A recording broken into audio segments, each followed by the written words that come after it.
I want to talk to you a little bit more about this skill saw.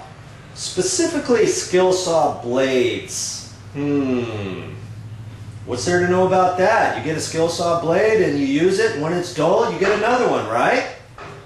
Well, there's a few things I want you to know about, because I want you to work smart, okay? I don't want you just to work hard.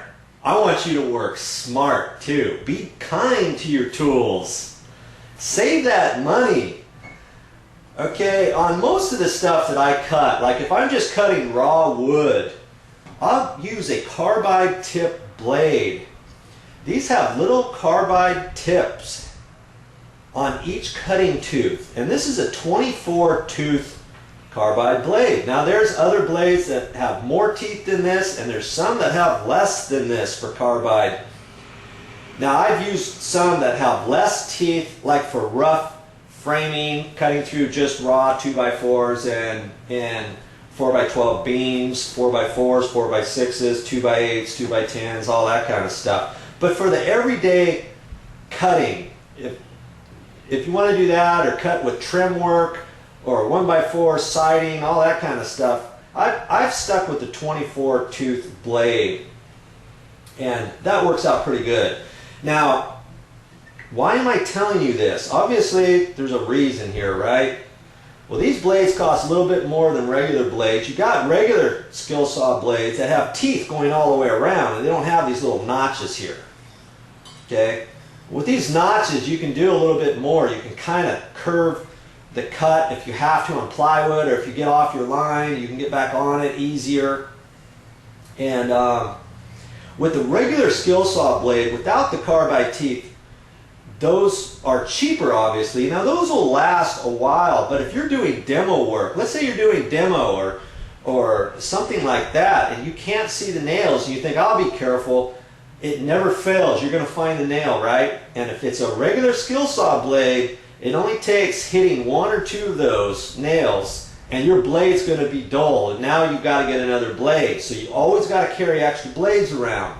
That's a good reason to use carbide tip blades, especially when you're doing demo. Now if I'm doing demo, I'll use the one that has a little bit less teeth in it, okay? But I'll use the carbide one.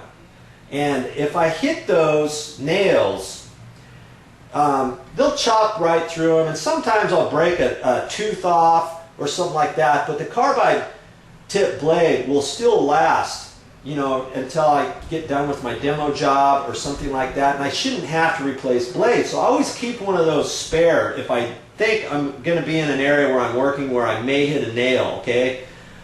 And then I'll switch out to my regular blade that I generally use, which is this one here. Okay, so think about stuff like that when you get your blades, because you always got to have some extra, and you want those blades to last. More about a skill saw? How much more can I talk about? Well, I want to show you this little button. See this button here? Like, okay, I'm not sure what that's for,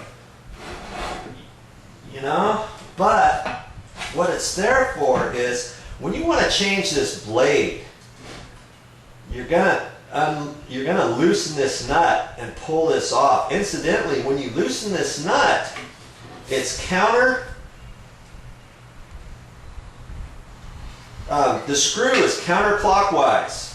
Okay, you don't want to try to unscrew it the regular way as a regular screw, because you're going to mess up the little edges of this head here, okay? So what I do with that is you turn the blade, and whenever you do this, incidentally, if you're doing this and changing the blade, you always want to make sure that your skill saw is unplugged first. You never want to do that with this being hot. And then with this little button here, I'm going to try to push that in when I get this blade exactly where I need to go. So I just push on the blade here like that, and I'm trying to push this in. It's not going yet. Okay, there it is.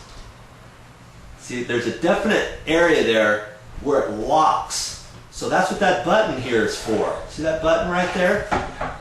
That's what that button's for. You just do that by hand. It only locks in there one time. Now see, there it is, right there. Now I can take a little wrench and I can unscrew this. Remember, it's reverse threads, okay? Then you can change out your blade, pull this up, pop it out. That's what that button's for.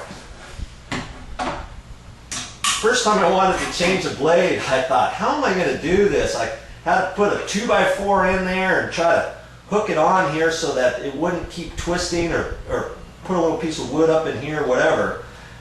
And it was a while before I found out about this little button here. I felt pretty stupid afterwards, but if you don't know that, now you do. Did I tell you this blade and this skill saw is the 7 1/4 inch?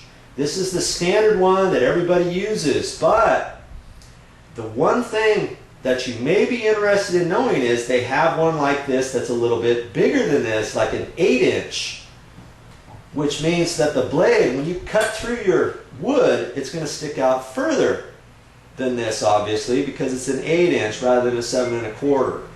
And that might help you, like when you're cutting beams and that kind of thing. But I stick with the 7 1/4 inch. So this again is a 7 1/4 inch skill saw, worm driven. That's the one you want.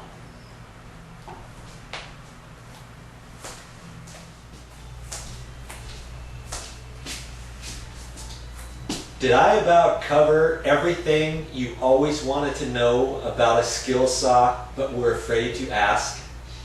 If I didn't, I want you to send me a comment. Send me a comment and ask me your questions that have to do with the skill saw, and I'll get back to you with the answer.